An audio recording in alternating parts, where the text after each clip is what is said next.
As altas sucessivas do dólar são motivos de preocupação, principalmente para quem está com viagem marcada para o exterior.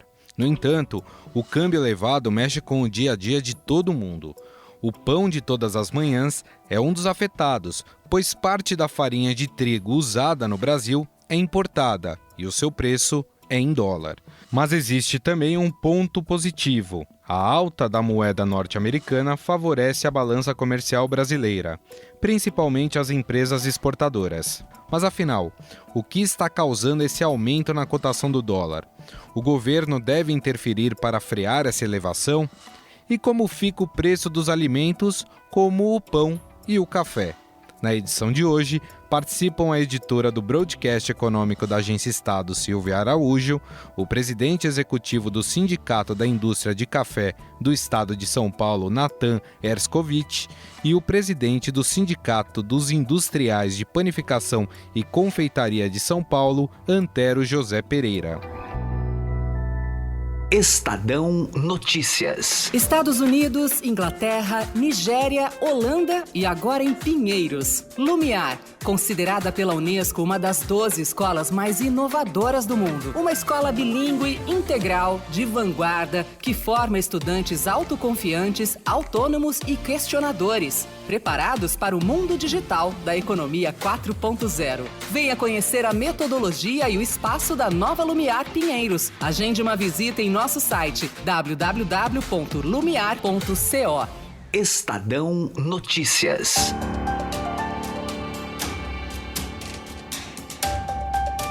O brasileiro tem visto com preocupação a valorização do dólar diante do real. Inclusive, a moeda ultrapassou uma barreira histórica, chegando a mais de R$ 4,24. Durante a tarde de ontem, o dólar chegou a bater os R$ 4,27 e fez com que o Banco Central tivesse que intervir com um leilão da moeda.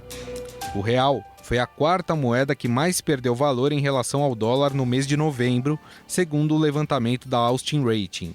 Na parcial do mês, o real se desvalorizou 4,9%. Essa alta do dólar nas últimas semanas tem algumas explicações, como, por exemplo, as incertezas em torno das negociações comerciais entre a China e os Estados Unidos, e também a instabilidade na América do Sul. Quem explica esse e outros motivos do câmbio elevado é a editora do Broadcast Econômico da Agência Estado, Silvia Araújo. Tudo bem, Silvia? Olá, Gustavo, tudo bem? Tudo certo. Para a gente explicar o que está acontecendo com o dólar, por que o dólar está subindo desse jeito, hein, Silvia? Pois é, Gustavo, não é de hoje, né? Se a gente reparar ali as cotações, quem acompanha a cotação do dólar dia a dia, semana a semana, nós estamos percebendo que essa valorização da moeda estrangeira e desvalorização do real vem acontecendo já faz um tempo.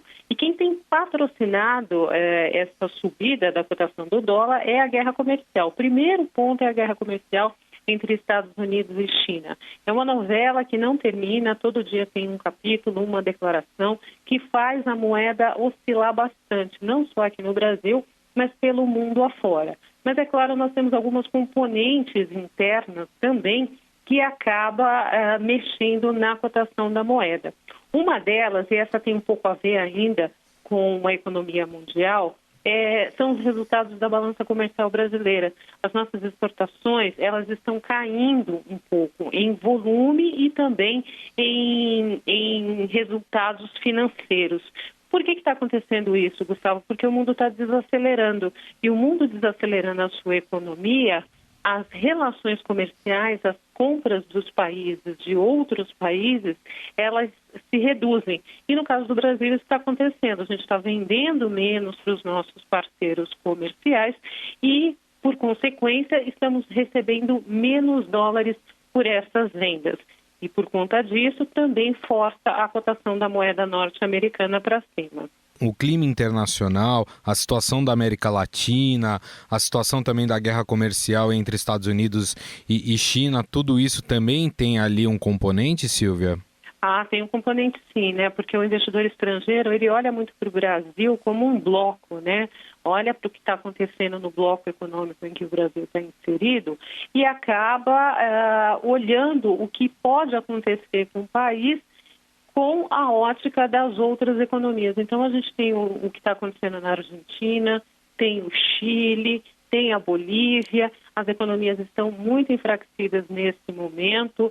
Você tem situações cambiais nesses países também problemáticas, né, com as moedas locais bastante desvalorizadas, as contas públicas em desordem, e no Brasil você tem uma situação um pouco melhor, você tem uma situação um pouco mais controlada, ali pelo menos o governo está tentando controlar nas contas públicas.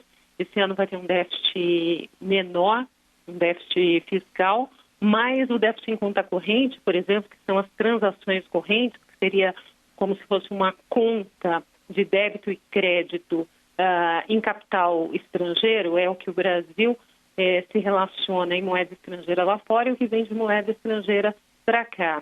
Então, nesse ano, a expectativa é de que o déficit nessas contas ele seja um pouquinho maior, justamente pelo que eu falei da questão da balança comercial, ou seja, está vindo menos dólares para o Brasil e na hora que você vai fazer a conta débito e crédito, o Brasil vai ficar com saldo negativo. Agora, Silvia, eu sei que essa é uma pergunta difícil, talvez a pergunta de $1 milhão, mas existe um antídoto para reduzir esse dólar? Olha, Gustavo, o antídoto não existe, porque a cotação da moeda, ela é flutuante. O dólar flutua aqui no Brasil. O que faz a cotação da moeda dos países é a dinâmica dos países, é o conjunto das suas contas que vai fazer com que a moeda do país seja mais forte ou seja mais fraca. E aí você ainda tem a determinação das cotações das moedas internacionais por outros ativos. Você tem petróleo, você tem outras commodities, você tem até commodities agrícolas também, commodities metálicas e as próprias cotações das moedas fortes, né, como o dólar, o euro e a moeda japonesa. Então, a combinação de tudo isso é que vai refletir nas cotações das moedas de cada país. Se você tem uma economia forte, você resiste muito mais a essas oscilações internacionais. Se você tem uma economia mais fraca, a sua moeda vai ser mais desvalorizada. O presidente Jair Bolsonaro afirmou que há prós e contras com o fato do dólar ter alcançado um valor recorde. Eu espero que caia, torço, assim como torço que caia a taxa Selic, torço que aumente aí a nossa credibilidade junto ao mundo. Agora, a economia, como eu disse, eu sou técnico de futebol, quem entra em campo são os 22 ministros. E o Paulo Guedes está jogando na economia. Se você for analisar na ponta da linha, tem vantagem, prós e contras do dólar, como está agora. De fato, a balança comercial brasileira é favorecida pelo câmbio alto. E alguns setores da indústria, principalmente os que trabalham com exportação, se favorecem dos custos em reais e as receitas em dólar, como explica a editora do Broadcast Econômico da Agência Estado, Silvia Araújo. Quais são os prós nessa situação, hein, Silvia? Olha, essa balança comercial, por exemplo, que a gente está vendo aí déficits, né, sucessivos semana a semana, com maior volume de importação, maior volume financeiro de importação, ao invés de exportação, o que causa o déficit na balança, com a cotação do dólar um pouco mais alta, isso pode ajudar um pouco os exportadores. Os exportadores podem vender um pouco mais lá para fora, só lembrando, como nós conversamos, que o mundo está em desaceleração. Os exportadores precisam buscar outros mercados para vender um pouco mais lá fora e aproveitar essa onda do dólar mais alto para ter uma receita maior quando ele trouxer esses dólares para o Brasil. Nós conversamos com a editora do Broadcast Econômico da Agência Estado, Silvia Araújo, sobre essas altas sucessivas da moeda norte-americana. Silvia, queria te agradecer mais uma vez. Muito obrigado, viu? Gustavo, até a próxima. Mas como a alta do dólar pode interferir no nosso dia a dia? Resolvemos falar do seu e do meu café da manhã. E acredite, ele pode ficar mais amargo por causa do câmbio. Um exemplo é o café, que é o alimento mais consumido no Brasil. Por ter o valor da matéria-prima atrelado ao dólar, o produto poderá aumentar nos próximos meses, como afirma Natan Ershkovich, presidente executivo do Sindicato da Indústria de Café do Estado de São Paulo. O café basicamente é negociado em duas grandes bolsas mundiais.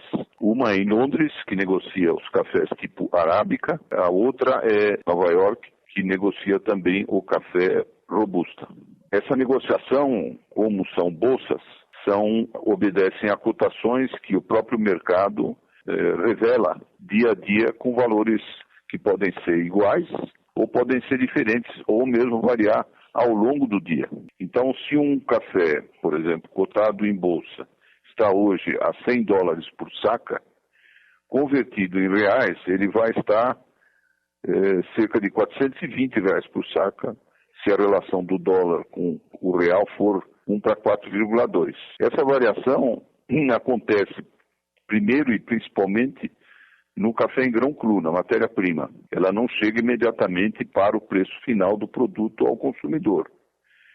Se, entretanto, essa variação permanecer em novo patamar, depois de algumas semanas, isso acaba refletindo no preço ao consumidor, ou para menos ou para mais. O café, nos últimos meses, principalmente do começo do ano para cá, os preços do café caíram em reais, medido isso na saca de café em grão cru, e depois, um mês e meio depois, refluíram para o preço do café ao consumidor. Hoje você encontra cafés nos supermercados por cerca de R$8 a R$8,50 por pacote de 500 gramas. Esses preços eram de cerca de R$10,50 a R$11 há cerca de 6, 7 meses atrás, né?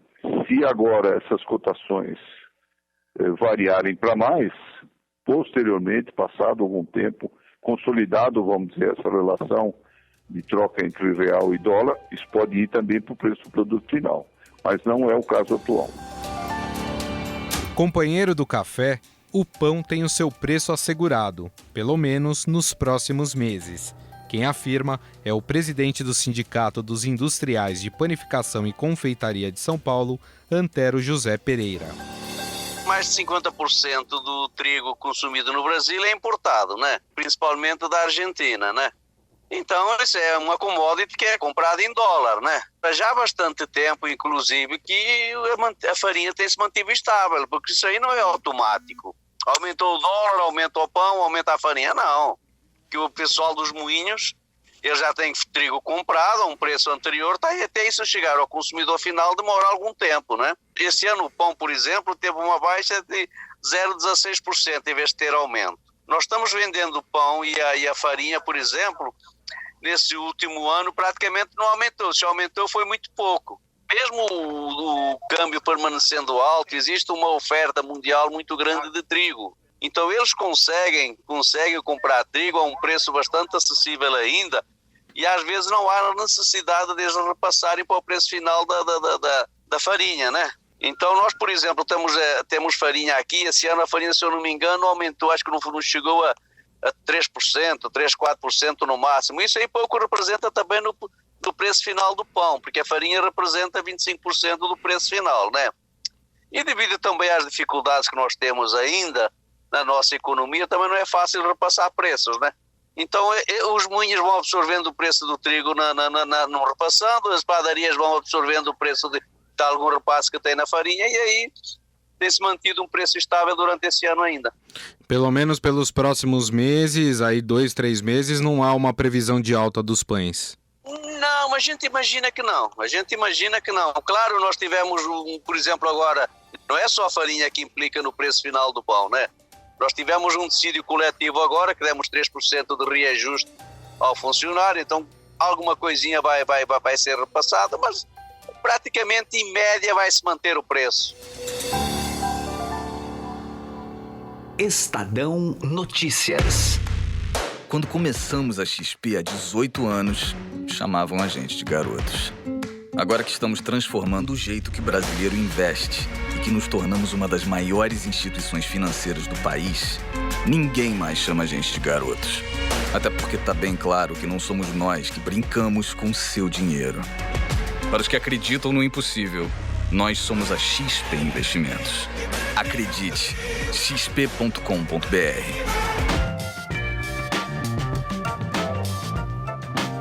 O Estadão Notícias desta quarta-feira vai ficando por aqui. Contou com a apresentação minha, Gustavo Lopes, produção de Leandro Cacossi e montagem de Nelson Volter. O diretor de jornalismo do Grupo Estado é João Fábio Caminoto. Mande seu comentário e sugestão para o e-mail podcast@estadão.com. Um abraço e até mais. Estadão Notícias.